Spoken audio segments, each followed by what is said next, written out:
Let's do a little bit of review about some kind of computational science sort of stuff that not everybody in our class has. Admittedly, for some of you, recursion and Big-0 notation, they're going to be old news.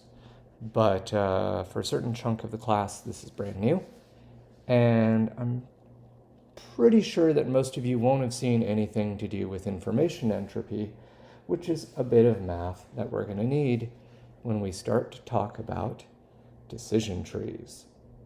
So let's get into it. Let's start with recursion. Recursion is a computational trick where we can create an algorithm that solves a problem by calling itself. So the idea of recursion and recursive algorithms is that here we have some function that's trying to do something.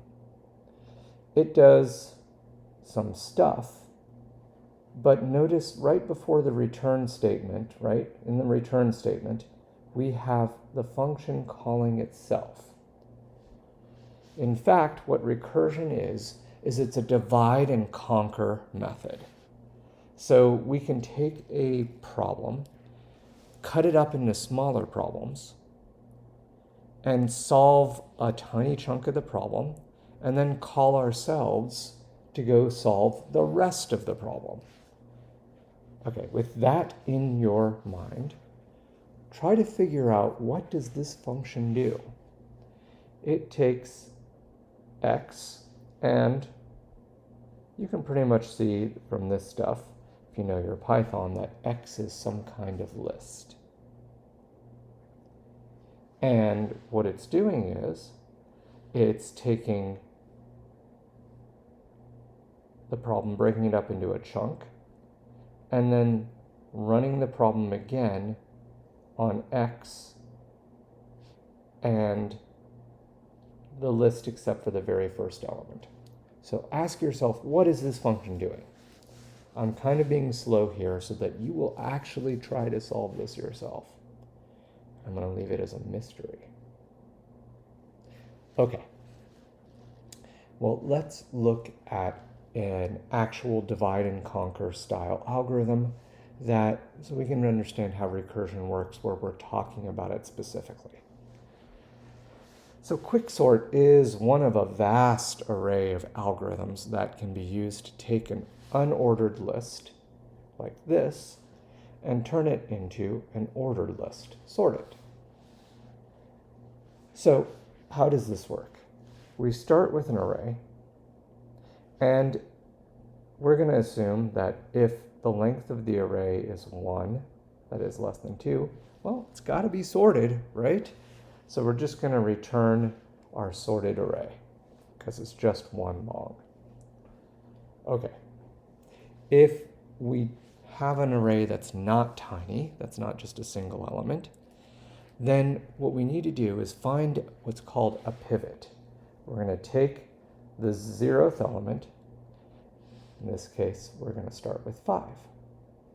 And we're going to make 5 our pivot. And what we're going to do is everything else in the list, we're going to sort it into things which are smaller than 5 and things which are bigger than 5. So starting with our pivot 5, we're going to see the next one is 8. And 8 is going to go into bigger.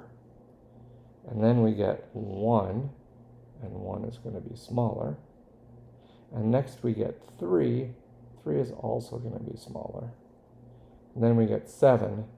That's going to be bigger. Okay?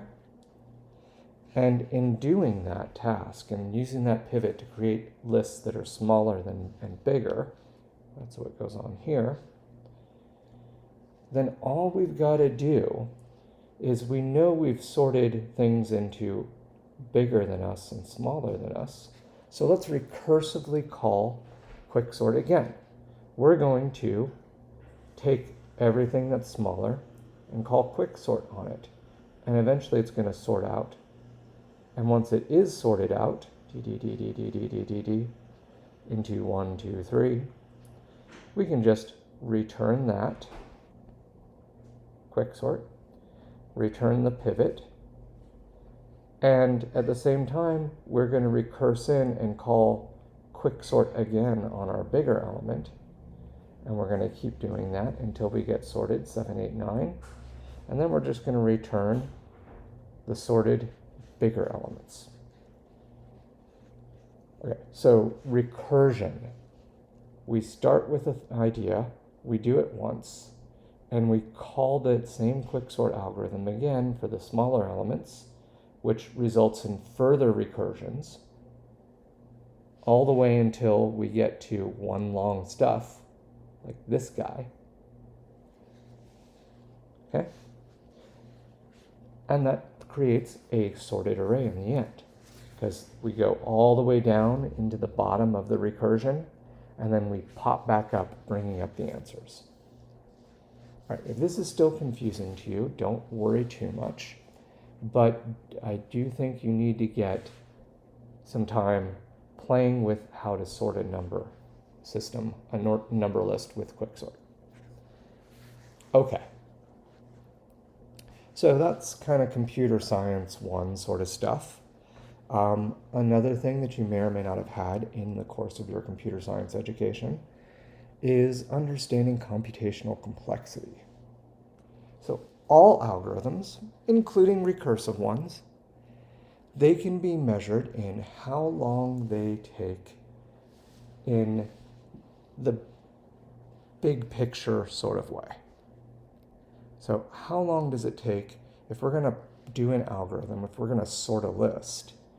Well, it turns out that sorting a list takes time. And in most cases, what determines the size of the amount of time it takes to sort a list is how big the list is. Bigger lists take longer to sort. Duh. I don't think that's controversial, but how can we quantify that? And more importantly, how do we quantify the kinds of worst case scenarios that we're going to have? This is what Big-0 notation is for. Big-0 notation says, okay, sure, we could calculate exactly how long in seconds it's going to take to do something, but that's not important. What's important is, how does my problem scale with the size of the problem? So if my problem is only going to be the same amount of time to solve, no matter how big the list is to sort, then the size of computational complexity is going to be noted as Big-0 That for 10 element list, it costs me roughly 1 whatever to sort it. And that's true for 100 elements, and that's true for 1,000 elements. So there are really very few to no algorithms at all, maybe, that are constant or Big-0 It means sorting 200 billion is just as easy as sorting 2. Doesn't seem likely. Now, maybe intuitively to you, lots of algorithms might seem to be linear, right? As the number of elements gets bigger, that's this axis in the graph, then the number of operations to do them scales with that in a linear way. And we're not saying exactly n times, 1, like a slope of 1. That's not what we're after. We're just saying it's a linear equation. All right? So these Big-0 notations, they're the dominant term. Right? If you had 18x squared plus 6x plus 12, yeah, you can talk about this whole equation, but what's the dominant term? The dominant term is the x squared. And not even this stuff. Nobody cares.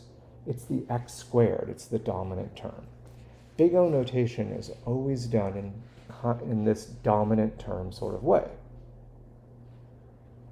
So here we are. If we could say that an algorithm scales with this kind of an equation, what we're going to say is this is a Big-0 n squared.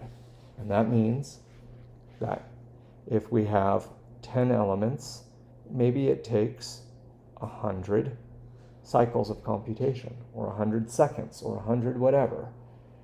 But if we have 1,000 elements, well, that's 1,000 squared, which is 1,000,000, right? I think that's right. There's a comma, there's a comma. So these kinds of things, polynomials, they scale really fast. Big lists could take a really long time to sort.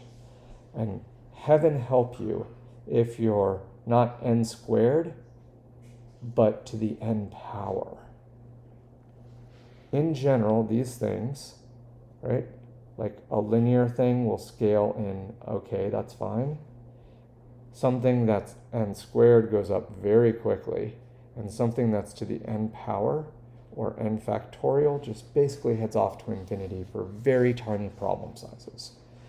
We don't want algorithms over here. They are bad.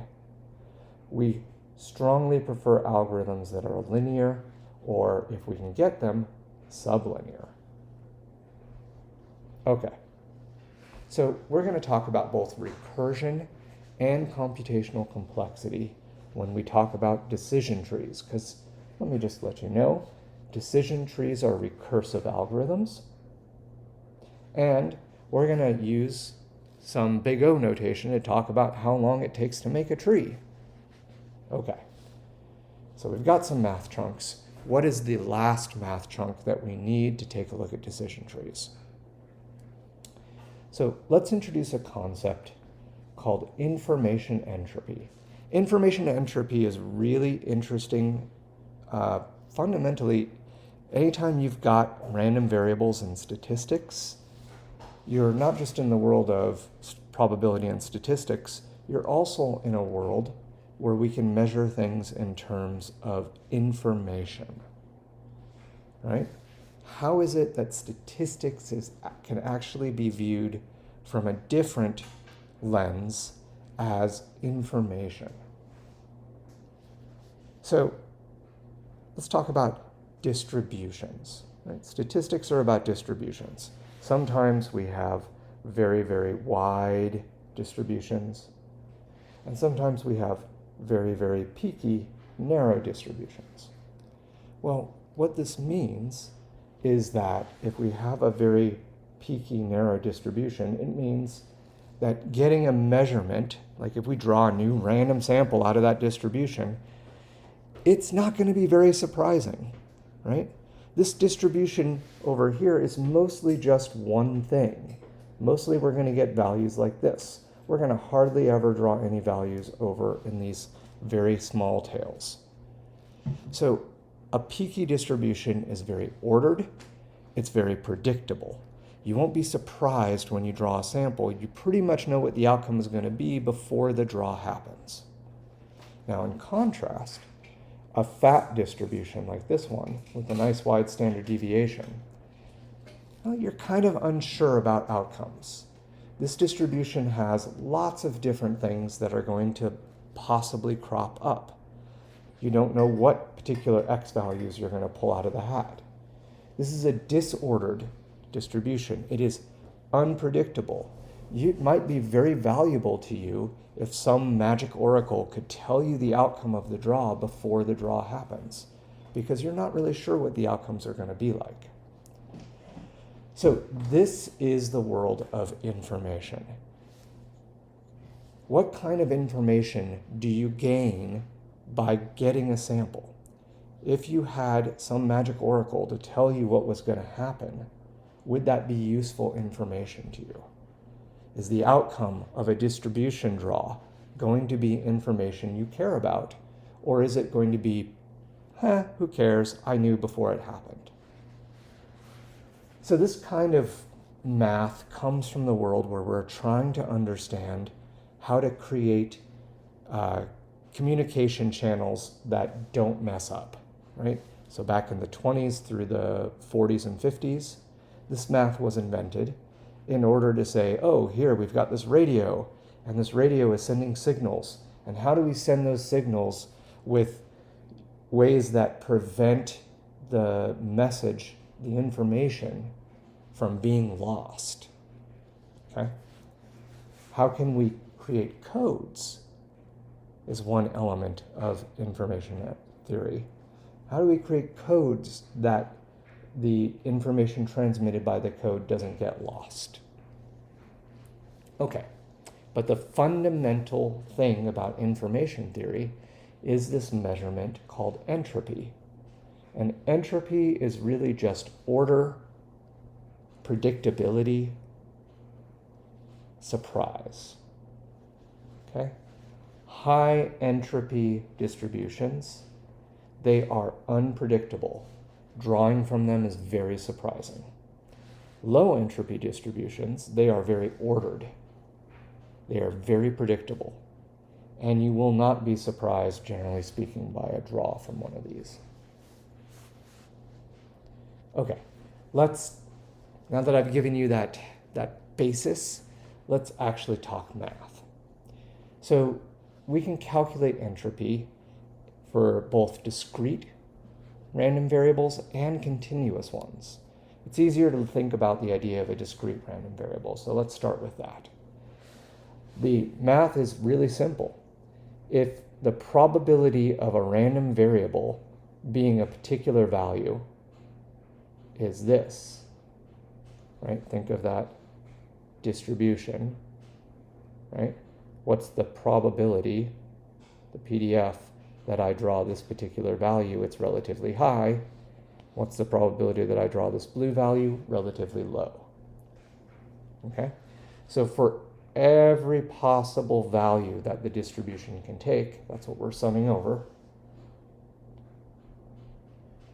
we multiply the probability of getting that value, the PDF of the distribution, multiplied by the log probability of getting that value. Again, sum over all possible values of the distribution. So we can do exactly the same thing for a continuous random variable, which is what I've drawn. All you've got to do is replace the sum with an integral. Okay, let's make this concrete. For a discrete random variable, what if we have our classic binary variable? It's heads or tails on a coin.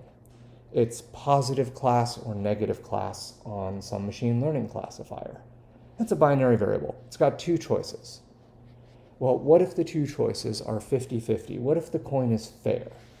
If we flip the coin and it comes out 50% of the time heads, 50% of the time tails, well, let's sum up. Heads is 50%, so we do 0.5 times log 0.5.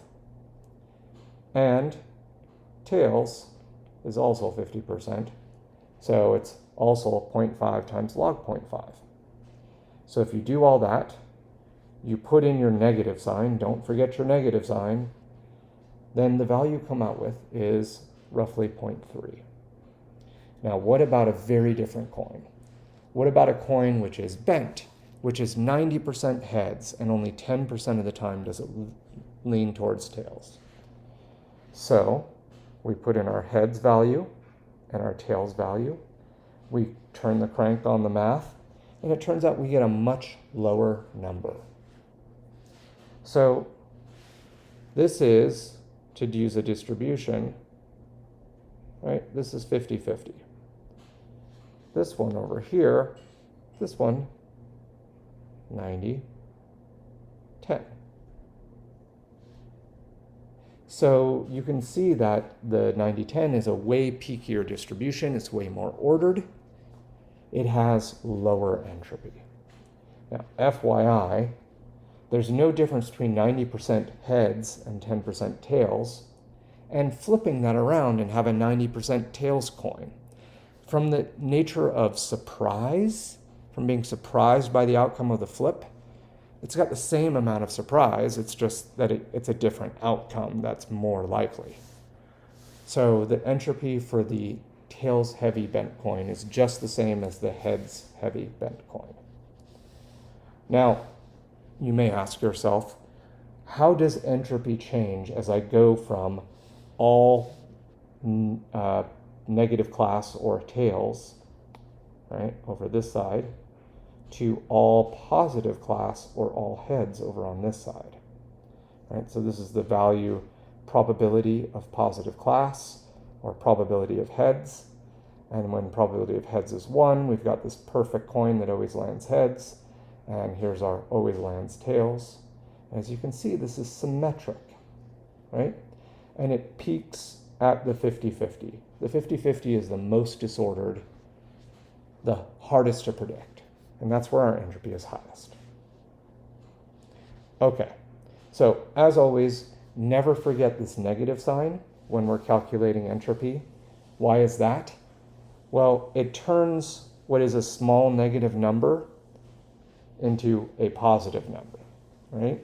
So logs, we're always taking the log of a number less than 1. And the log of a number less than 1 is always going to be negative. So we've got to turn these negatives into positives. Okay, so I just want to, again, reemphasize, without being able to have the time to cover it right now, that fundamentally, anytime we can look at something through the lens of statistics, we can also look at it through the lens of information theory. Information theory has got a really great, application to machine learning in general, and lots of other problems. So I highly recommend that if you're interested in this kind of math, take a look at this book by David Mackay, which is in the public domain. It is free for you to look at. This book covers some of the stuff that we cover in this class, some of the machine learning, but it does it instead of from a statistical standpoint, it does it from the information theory standpoint. Okay, I think that's it. So have fun. Thank you very much. Talk to you in class.